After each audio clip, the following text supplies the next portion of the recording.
And I was just, I was kind of tired of the narrative that they was trying to paint on me with the organization and what type of person, what type of player I was. I was trying to just change that whole scenery and change the whole narrative. So that's when I signed with the Detroit Pistons. So that's when I, I decided to leave. But looking back at it, I wish I would have.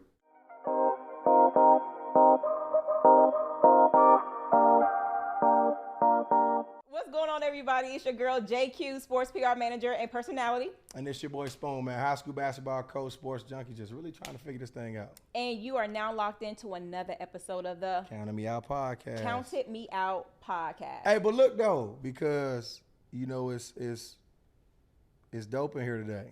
Yes, it is. It's feeling like that in here today. We got a super special guest, man. We're gonna let you introduce yourself, man. Camera on me now. What's up, man? Josh Smith, former NBA player. What's Georgia going on? Legend. Man, Atlanta what it do, fellas? How y'all doing, ladies and gentlemen? NBA champion. It's How like y'all Mr. doing? Highlight Factory. You Right. short. Yeah, all of the above. They can't forget who we was, Shep. Absolutely. You feel me? Facts. Like Facts. it's dope to have you in here with us, man, because a lot of people, like you said offset, bro, a lot of people, they try to forget about not just who you were as a basketball player, but what you meant to the city of Atlanta. It was dope to be a part of on the fan side, and then me growing up getting to really be, now we partners now, it's dope to be a part of that journey, gang. Yeah, for sure. I mean, they'll try to rewrite history, but as long as the internet is still if people do their research. It ain't nothing to get on Google. Ain't nothing to get on Google. It ain't nothing to get on Google. Do their research. They don't have to kind of second guess if somebody just blurts out anything on the internet based off of their own emotions and their feelings. That show what happened folks get emotional, get to saying in there. Yeah, absolutely, man. But before we get going, man, here on Counting Me Out, we like to do these fire questions, man. Just something to break the ice, man. Get the conversation going. I'm gonna let JQ go first. You gonna let me go probably first? Gonna hit you with some. She gonna hit you with. I'm gonna hit you with a simple one. Okay. Because Spoon been getting on me about asking in-depth fire questions. Gotta be going crazy. So I know you have accomplished a lot, right? But I want to know, what was the most proudest thing or proudest accomplishment that you made? Probably being able to take care of my mom and dad, and being able to start a family of my own, and being able to become a man in that right too. So that's probably the two things right now. Fatherhood, and being able to take care of my parents. Okay. Yeah, absolutely. Okay. I keep it simple, bro, when it gets to me on these fire questions. I from Atlanta, you feel me, from the south side of Atlanta. I know you a wingman. If you're not anymore, I know we done had guests on here say they diet and changed down the road, but Yeah. drums or flats, man. I like the drums. Okay. Okay. Yeah, I like the drums, man. A thinking man. That's what we call this guy right here, huh? Okay. Oh, That's a a little thinking man. overrated. Okay. Okay. They good though. I'll take them, but Okay. I gotta have my drum, Ranch or blue cheese? man. Ranch with the lemon pepper, Okay. and blue cheese with the hot. So what's your hot go-to wings. flavor? If you order a 10-piece right now, what's your flavor right now? All right, a honey hot lemon pepper sprinkle. Okay. That's how I know we partners. That's how What I know a we dry? partners. What a dry lemon pepper? Lemon pepper, dry. Okay. Yeah. Yeah, I'm a honey hot lemon pepper sprinkle man myself. See what I'm Yeah, saying? But my ratio got to be right. Yeah, It got to be a 4-to-1 drum to flat ratio. Give me 8 drums, 2 flats in my 10-piece for sure. Okay. And I'm solid. Two cups of ranch, because I'm going to double dip it. One side, you feel me? Then you got to dip the other Yeah, side. I ain't going to absolutely. go too deep. But what's the point of having the 2 flats when you have 8 drums? Like, what's the purpose of that? We had this discussion already. What I was trying to tell you was, when you eat a drum. He let him know he ain't racist toward one. See what I'm saying, bro? That's all I'm trying to say, bro. I'm inclusive. What is it called? I'm inclusive. I don't want to exclude nobody. Called, you know, that's a big thing now. Don't cancel culture me, man. I eat flats too. I don't need no flats. Give me some flats in there, man. Give me some flats in there. Smoove, man. Talk about a little bit about where you are now. Now that basketball's over, and then we'll just go backwards, and you could give us your journey basketball-wise. But talk about what's going on with you now, Josh Smith, as of right now. You know, like you said, fatherhood has done you good. Yeah. You know, starting your own family has done you good. Like, what's going on with you now? AAU coaching. My kids are older. My daughter's 17. She just committed to Louisiana Lafayette University for volleyball. Okay. She had a full ride for volleyball, so she's doing her thing. She's doing her big one. And then I got a 14-year-old son. He's in 9th grade. He's starting to turn the corner with basketball. His work ethic I'm extremely proud of it. It's things I used to have to ask him to do. He's doing it, and that and more. So that's junior, right? Yeah, that's junior. Okay. So I got a 10-year-old son and a 5-year-old son. So 3 sons and a daughter. So that's what's taking the majority of your time now. Absolutely. AAU coaching. But absolutely. I do want to ask, because your 17-year-old is the girl, right? Yeah. So she's your oldest. So the reason why I'm asking, because I'm the oldest of 3 girls, and my dad was really hard on me in sports. Yeah.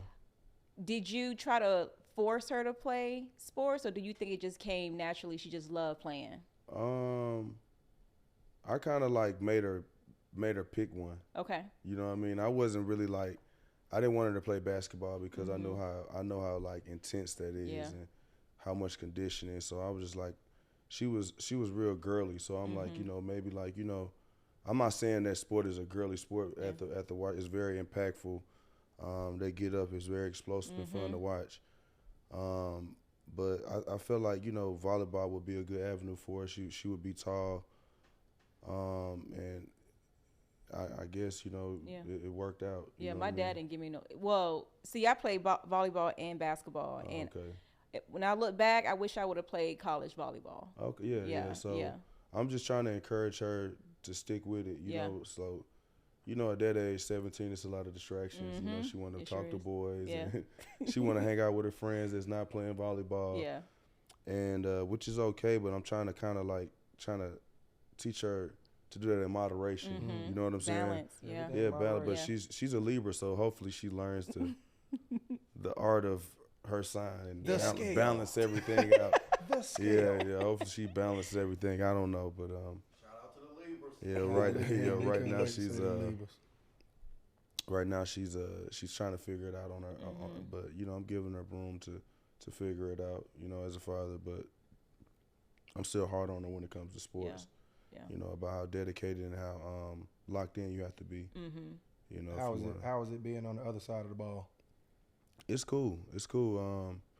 You definitely, how it is. You got to kind of like, it's like coming back into the real world. You know what I'm saying? Like trying to find out how to kind of like merge back into it. And I'm at a good space right now where I'm having fun with it. I'm enjoying the processes of being there for my kids. My 5-year-old, I got a chance to just watch everything. His first steps, his first words, everything. So I missed a lot of those things with my first 3. So yeah. So it's fun. It's fun. It's a process. I'm staying young through my kids, so it's fun. Yeah, they're funny, man. Especially with those boys, man. They're funny. Yeah. Absolutely. Shout out to the little homies, man. I know they be terrorized, man. We be on the game, man. They supposed to be back there live. Oh man, they be trying to. My 5-year-old now wants a video game, so gonna get him right now. I gotta get him right so he can get out my business. Get him right. He want to play. He want to play with my homeboys on the game. Calling my homeboys, talking about, tell me to call him so he can get on the game. Yeah. Like, all right, bro. Okay. So in terms of basketball, right? I know there was a point in your basketball career where things started to turn from you being Mr. Highlight Factory to you having to adjust your game because you weren't as above the rim as you were younger. Talk about the transition from being 40-inch vert to figuring out other ways to affect the game. Well, it's you got to look at basketball as a business, big business. So even if you're able to still do those things, once you get to start playing for other organizations and teams, they have different roles set up for you. So you have to play those roles. You know what I'm saying, or you don't play. Right. So that's just the nature of the beast. So, once you understand and you take your emotions out of the game of basketball, and you understand that it's big business, and that that this will go on without you, and you become at peace with whatever decisions are being made. You just try to be the best. You try to be the best you can be in those situations. So for me, I felt like I was around for almost every part of the journey. I watched you go from the high school phenom to, like I said, Mr. Highlight Factory. Yeah. Like, talk about the transition from you being top dog in the city of Atlanta to, like, I almost felt like it was almost like a force out being at home. Like, talk about that transition from you being, like I said, you being slam dunk champion. Like, I really felt like you were the mold guy for that hybrid, not a big man, not really a small guard. Like, I felt like you set the mold for that brand of athlete, especially in Atlanta. Like, you look at Atlanta's roster now, and it's guys like John Collins, who they want to dunk the ball, get rebounds, block shots. And then they go get the young kid Johnson now, who almost does pretty much the same thing. But, it all goes back to, originally, you feel me, when Five was in the city, it's the same thing.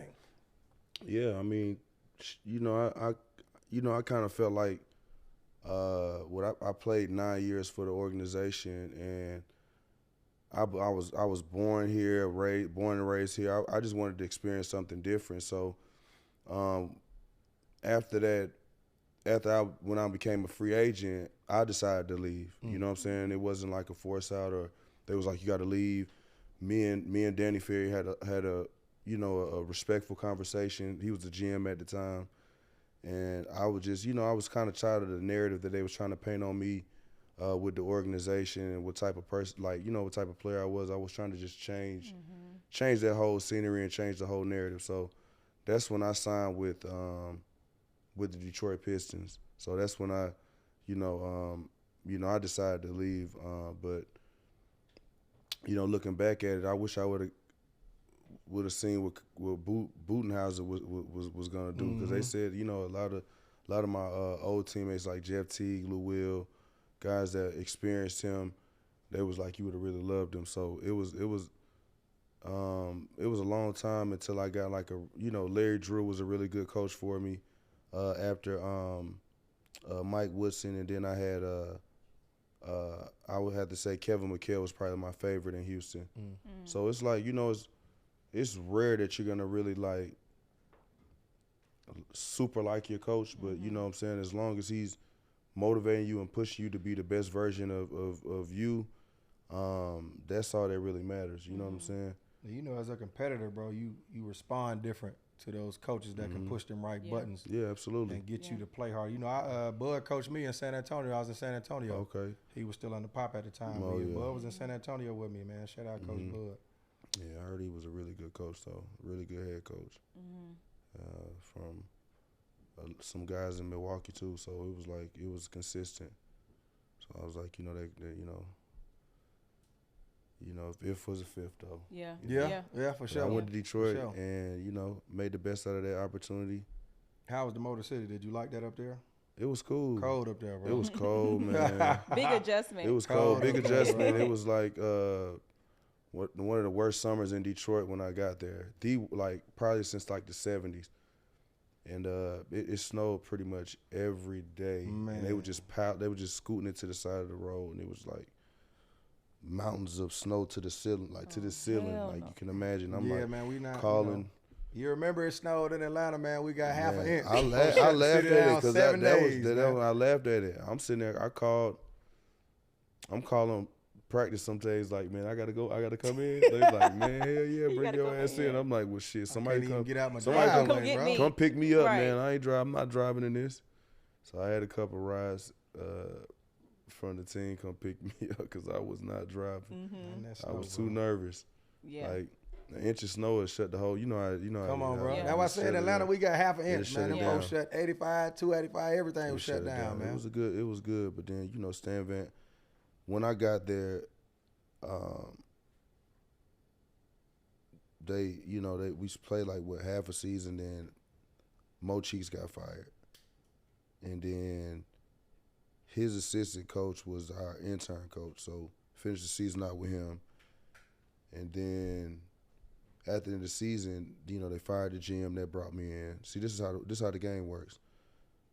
Fired the GM, they brought me in. They hired Stan Van Gundy. Stan Van Gundy, they gave him like president, GM, coach. Oh, he was everything. He was 3-1. So it's like all he had to do was answer to the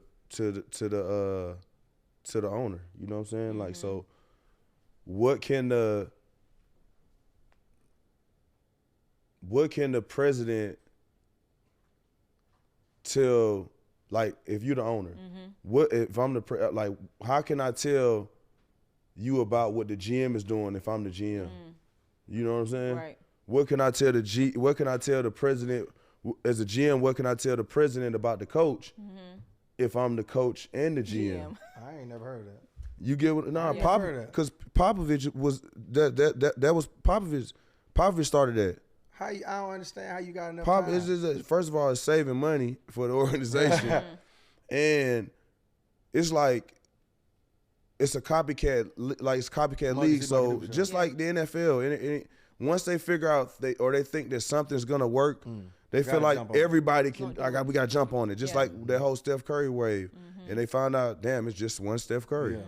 You know what I'm saying? So it's like, when I'm all that, I'm like, I know, like, I'm not his guy. Like, he didn't convince me to come here. The guy that convinced me to come here, he got fired. So I know I'm finna be out the door soon. You get what I'm saying? You got to know that he was coming in that thing firing everybody. He was firing people that was selling tickets and everything for the organization. He was firing everybody. So I knew that I was gonna be out of there soon. There was no conversation between you and Jeff? Like, were you gonna stay? Was it Stan, right? Stan. I thought it was Stan. Jeff does the he's commentator. Okay, yeah, Stan. Yeah, Stan. He just had. It was just like it was a conversation, like, but I knew it. I was just like ready to get out of there, because he had pump fakers. Like one day he was like, man, Josh, get all the guys to come up here in September, and we play. If we just do what I need y'all to do for September, the whole month of September, shit for October we'll just let y'all play for like 2 weeks, just like pickup and like training camp. We'll just let y'all play pickup. Yeah, right. So we get there a month in advance. We trying to impress him too. So he got us running like a motherfucker. Dog. We running like a motherfucker. We box jump. We over there hardcore with this strength and conditioning coach that he had. He had hired. That was like this former military dude, and he was just doing all kind of fucking military shit, like pull-ups and fucking box jumps and Navy crawl. It was all kind of stuff. I'm like, man, I'm not doing that shit. You know what I'm saying? Like, I do the shit on the court, but it was like this guy named Arnie that was there, and he had already got me back right. Like, I was probably the healthiest I ever felt in my career. Like, got my muscles back, moving, popping in my leg. Like, I had lost some like muscle mass in my leg from just playing and not really exercising the muscle right. He got all that stuff back, so I was like listening to him. You know what I'm saying? So I'm just listening to him. I'm like, look, whatever Arnie want me to do, that's what I'm doing. That's what I'm doing. Like I'm not doing all this gorilla pull up, running, I'm not doing all that. And then to come to find out, when I left, the dude was on steroids. The strength and conditioning coach. Bro, I lied to you. Like, so you had me, you want us doing some superhero type of shit that you can't even feel. You can't even feel it though. You on Smoove, steroids. I lie to you not, bro. In college, I dealt with the same thing, bro. When I dealt with my first coaching change, we brought in this guy named Frank. Frank was I don't know if y'all remember, bro, when Blake Griffin did his documentary, and Blake Griffin had the guy who used to cover his face up, and they'd be on the beach doing all that crazy training on the beach. That was our strength coach. Oh, okay. The guy that was doing Blake Griffin stuff. Okay, and we was doing barbed wire push-ups and sand dune running, and I was like, yeah, this ain't it. Man, he got rid of all the weights. We had a state-of-the-art weight room, how bro. does that eat, like, Man. I need something that's gonna translate into the game, into the game of basketball. Like, I need something to translate. Like, when am I ever gonna be doing a pull up? When am I ever gonna be doing? That's a tag. If I pull up on the rim, that's a tag. It's true. No It's a cap. tag. Right. So like, when am I ever gonna do that? No cap. Now, I get some dumbbells. I'm doing this. I can understand that. I'm moving somebody out the way with it. I can understand that little lunges. It visualizes running with getting your knees up, something like that, and box jumps. I understand that. It works on your athleticism. Jump rope helps with your timing. If you get caught with the pump fake, it helps you land and come back quicker. That's gonna trickle down. I wasn't a weight guy, bro. I wasn't. No, I wasn't for it. A lot of craziness that I see in training, it has trickled down to youth sports. Like I be seeing these trainers doing some outrageous because they just want the money. Right. Like people are making a living training. So if I can convince you that I'm the best trainer in the world, it doesn't matter. I'm just trying to convince you. I need to pay my rent. Yeah. Come on now. You know what I'm saying? So it's like that's all it is. I gotta, you know what I mean? Like, so these parents and these kids, they getting caught up with social media. They watching too much social media. Like, at the end of the day, like, okay, if I'm an NBA player, I need a trainer. Like, I need one. You know what I'm saying? I need one that's gonna help me if I don't know or figure out how to beat these double teams if I'm that good, how to manipulate the game if I'm not that good and I'm in these different spots. I need him to train me to be able to stay on the court doing these things for the superstar. Right. You know what I'm saying? Like, and that's outside of the organization. Yeah. That's but got it's nothing to do with the organization. Yeah, but it's like, see, like, black kids are so talented, right? If you train them in anything, they're gonna make it professionally. You know what I'm saying? Even if they don't love it or not. So it's like, take the trainer out of the game. Like, we didn't grow up with trainers. Like, we grew up being fans and having imagination. Yeah, and being outside. You know what I'm saying? And being outside with our friends, working on the same stuff that we watched on TV. So it's like, at the end of the day, it's like, do you really have the passion for what you're doing? Or are you just, following what you see online?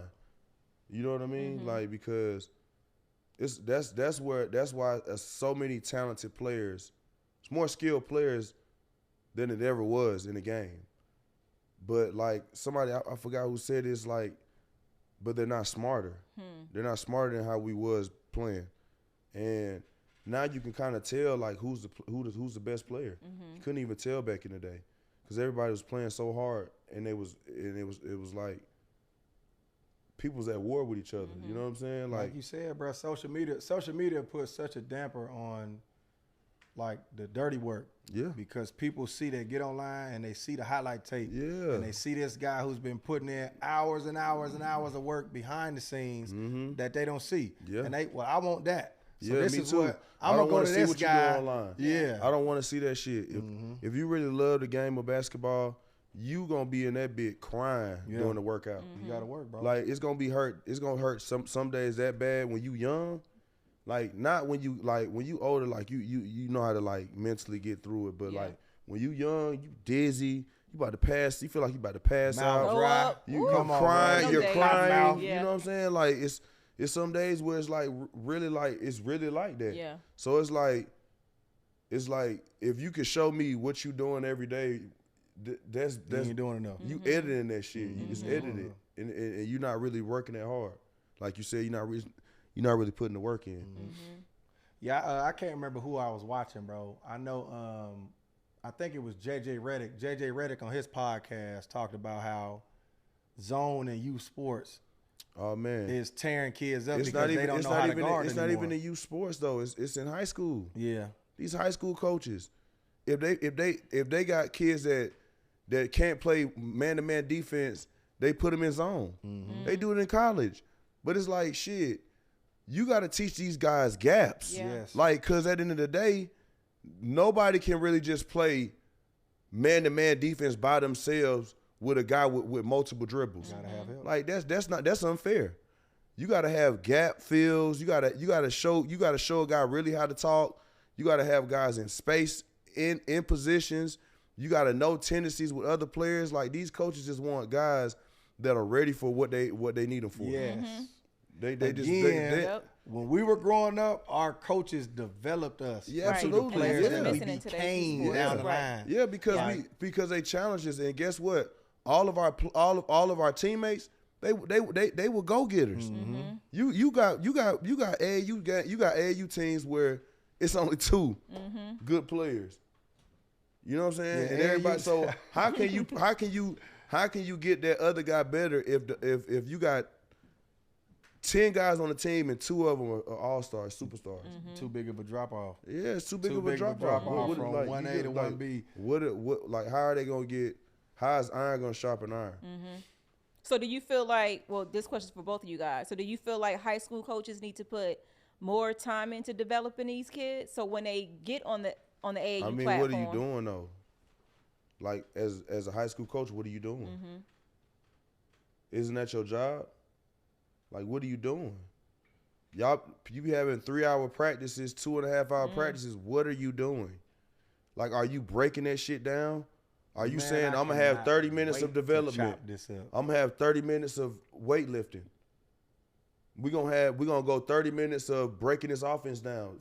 15 minutes of breaking the offense down. 15 minutes of defensive concepts. And then we're gonna play. We're gonna play for the rest of the time.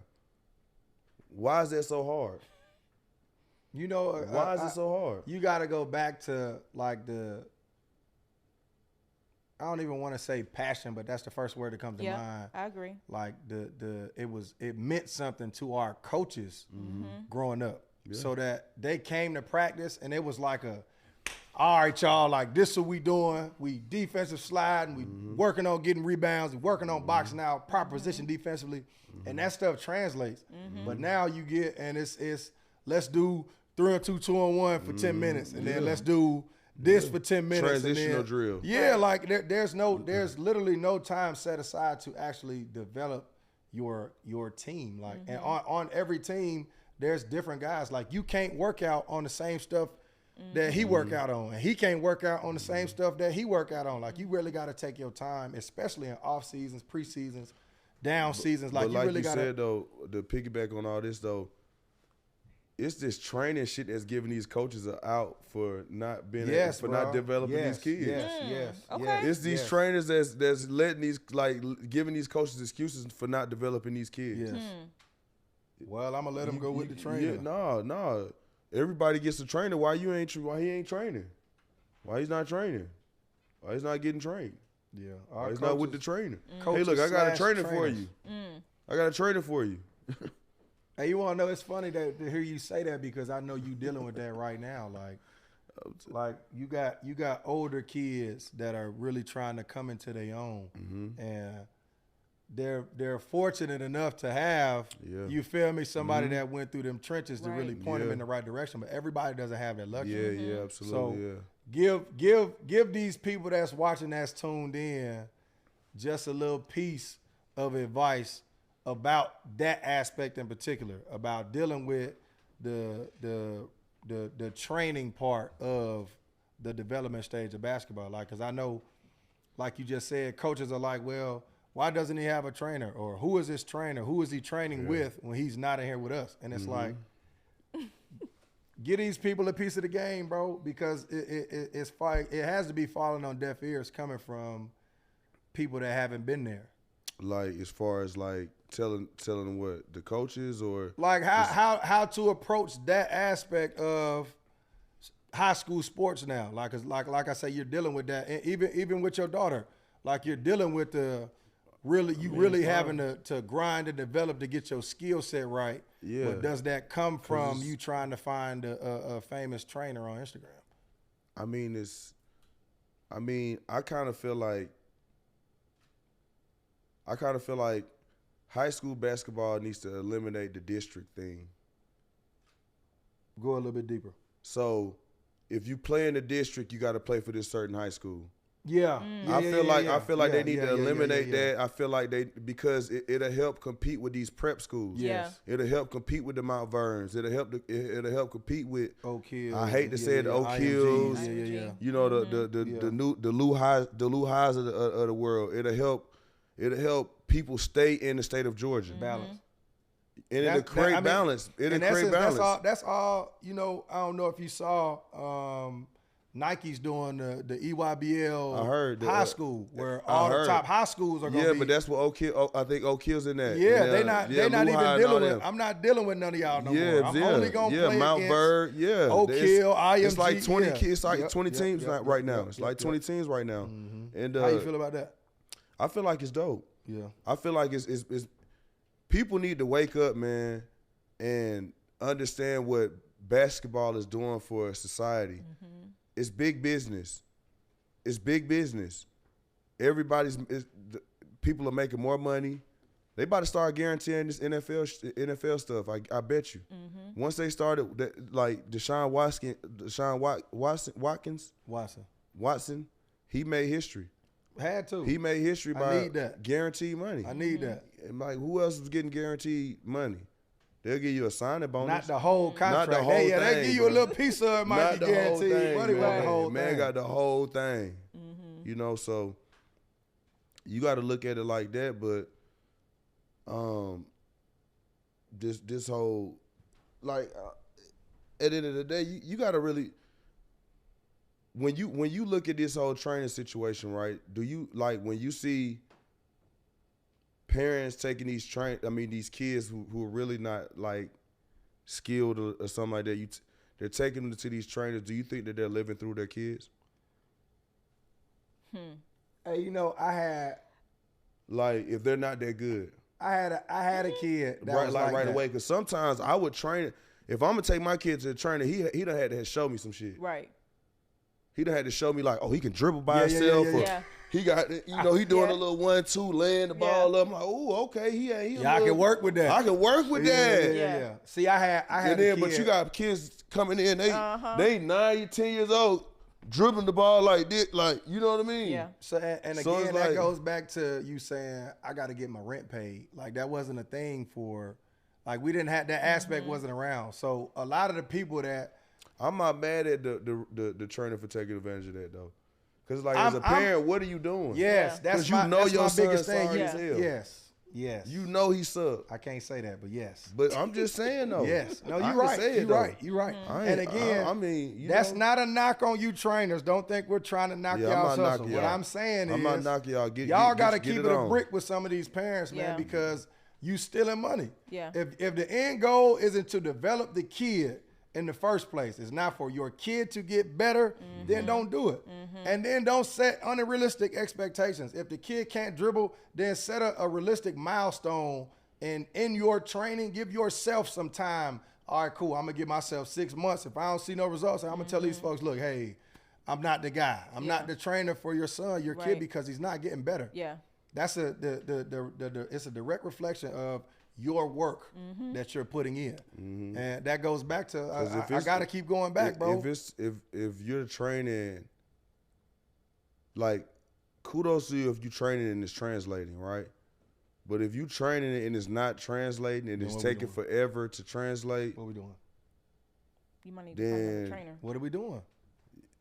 You can't blame like who do you blame? Do you blame parent. the coach? I blame the parent. You blame the not coach. doing their research. No, the parent. That's what happens, bro. That's what happens. These parents take these kids to trainers the training doesn't translate to the game, and then parents get mad at coaches for the lack of effort in their kids' play because they're taking them to these trainers who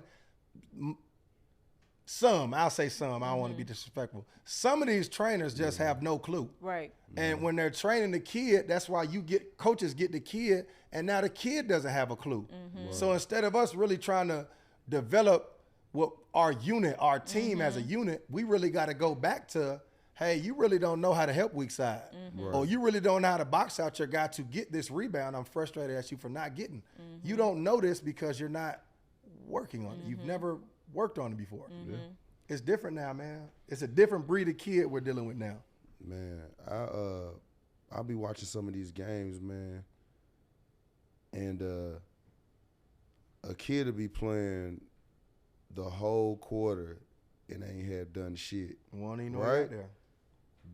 Then might start the second quarter, maybe hit like a jumper, and then get like, but in that first quarter he done had like 3-4 turnovers, right? He gets subbed out after hitting the jumper. He get mad like I'm like, so I be like, I'll be scratching my head like, am I missing something? Like, man, does he have 20 points? Man, I'm like, does he have 20 points? I can't wait for the people to see this, bro. Does this kid have 20 points? You know what I'm saying? But it's like, I'm like, I just don't get it, man. I don't get it, man. I don't get it. It's different. Like, I just don't get it, man. I tell all my partners everybody that feel really like they went got the through green trenches, light, bro. Yeah. Everybody feel like they got the green light. But that goes back to what you said earlier. You got to know your role on a team. Yeah. Everybody want to be the but superstar. Then when you give them the role, they complain. Star in that role. They get to crying to their parents. Then their parents feel like they can talk to the coach about what you said about the role. But it's like at the end of the day, you can't beat the coach. Hey, man, that wax you ain't can't gonna beat lie. it. That one thing I love about sports now, about having social media, having the internet around, what's on black and white ain't gonna lie. So you could try to say, oh, well, I was doing this and doing this and working with this trainer, doing that and doing that. And when you pull up them stats, them numbers ain't never gonna lie. They not gonna lie. That's a fact. The wax ain't never gonna lie. So you could lie to me and say, you know, one of my old, well, he wasn't even my teammate, one of my big homies, his clothing brand was "Don't Cheat the Grind," and the slogan behind that was, you could lie to your Instagram followers, you could lie to your Facebook, but you can't cheat the grind, bro. The grind knows, and the grind is gonna show you who's been working. Yeah. So you know, I think that has a lot to do with. I think that has to do with a lot the lack of development in this younger generation of kids is the fact that they don't want to put the dirty work in, and it's showing. It's showing when they get of age, right? When they get to the point where sports gets really competitive, like because you know when you're younger, you play it for fun. Everybody participation trophies and certificates and ribbons and all that, and then once you get to a certain point, it's like. It's not equal opportunity anymore, bro. You're not allotted 2 quarters to play. Like that's not how it works no more, bro. This is not the YMCA gang. Like it's real out here. And if you're not willing to put the work and the grind in, then you know you got to live with what comes with that. Absolutely. Damn, Smoove, you came on here spend some of that gospel gang. Them folks need to hear that, bro. Man, sometimes they need to hear it, man. But are they gonna listen? That's the point. Does right it there. fall on deaf Are they ears? gonna listen? Are they gonna listen? We don't know, because man. I don't know. I mean, you know, it's like when your society wants you to acknowledge, you know, other people in their fields and what they went to school for and what they got degrees for, right? So when they talk about something that's kind of, you know, coincides with their degree, we're gonna listen, right? 10,000%. So it's like basketball. Like, you know, I got like a double major in basketball. So if I'm telling a parent something, you know, about basketball, you know, I would kind of I would kind of like listen. Think they would listen, right? You know, you know what I mean. It's not coming from left field, right? Man, I have this same exact conversation, bro. I have the same one because it's coming from someone that did everything that you're trying to do. It's like I got the answers to the test. You know what I'm saying? The cheat sheet. I have the cheat sheet. I have the answers to the test. Like, do you want the answers or not? You know what I'm saying? Like, if you don't want the answers, then it's fine with me. Like, if you feel like I don't know what I'm talking about, go ahead. Like, figure it out. You know what I'm saying? Like, take your own lumps and bump. Like, whatever you want to do, but just know that, you know, I told you. If it don't, hopefully. I just told you. How you know? I don't want it not to work out, but I'm telling you, I'm trying to give you the answers. You know what I'm saying? But if you don't want those answers, you feel like it's new answers, then go ahead. You know, I've said on past episodes, bro, shame on this younger generation's big homies, because to a point they failed this younger generation because they're not giving back the knowledge that was given to them. And, you know, that's why I'm excited to hear you say that you coaching, because you're able to give that game back to a whole entire generation, bro. Now, whether or not they take it, that's on them. See, right. But you're in position. These little niggas don't be listening, bro. Yeah. Or they too sensitive. We can't even say shame on the big homies. We gotta say shame on these parents that wasn't whooping that ass when they were doing something bad. Talk to them, John. You know what I'm saying? Hey man, this gentle parenting. This is the gentle parenting era right Social here. Social media, bro. Folks this scared that to gentle parenting kids. era, man. You go to. I mean, I ain't necessarily doing like going crazy, but you know, if my kid is doing something that they ain't supposed to be doing, it's you know, like I can't go off into the world thinking that there's no consequences for my actions. Yes. You know what I'm saying? So if I do something in my parents' house, or if I do something blatantly after they told me not to do it, and there's never a consequence after that, that sticks. That sticks. Like, that sticks. A parent just taking my phone, or that's not it. Put me in timeout when I'm younger. Right. Like, how am I gonna know that doing something in the real world will put me in jail or will kill me? How will I know that if I didn't learn it at home? I remember my 7th grade year, I was smelling myself, and the coach took me out for something, and I yelled back at him. I kid you not, halftime my daddy walked across that court. Yeah. Ooh, he that long took me walk outside and grabbed me by my jersey. That was the last time I ever talked back to a coach. Yeah. That long walk. See, but again, that goes back to like the I don't even know where the cutoff point was, but there used to be a point in time where there was like a unspoken fear for your parents, like, and it wasn't. My mom ain't even have to hit me, but she squint her eyes and bite her lip, and I was like, "Ooh, shit!" Like, no, that's it. Let me tighten up right quick. Or like my father was a big guy growing up, so 6'5". When I knew I did something wrong, I was shaking when I came around, and he didn't even have to touch me because I knew. But that was like it was subconsciously I would correct myself before other people had the chance to, because I didn't want to let my parents down. Right. Now, granted, I was a terrible kid, but I was always respectful. Yeah. I was a bad kid in the sense of I talked a lot, and I didn't want to sit still, but I was always yes ma'am, no ma'am, yes sir, no sir, because that's how I was brought up. Yeah. So you know that a lot of that translates to sports. Like me being raised the right way, I'm able to accept coaching from every aspect. I'm able to accept the criticism that comes with me playing bad, as opposed to coach said I'm playing bad, I'm gonna go tell my mom, so maybe we can get the coach fired, or you know, that goes with the upbringing is different. The upbringing is different, so the results are different. The kid is different now. It's just a different breed of kid. Yeah. No cap. No cap, man. Smoove, I ain't gonna lie, man. Spare the rod, you spoil the child, man. Yeah, man. Don't spare that rod, man. Whoop 'em. Whoop.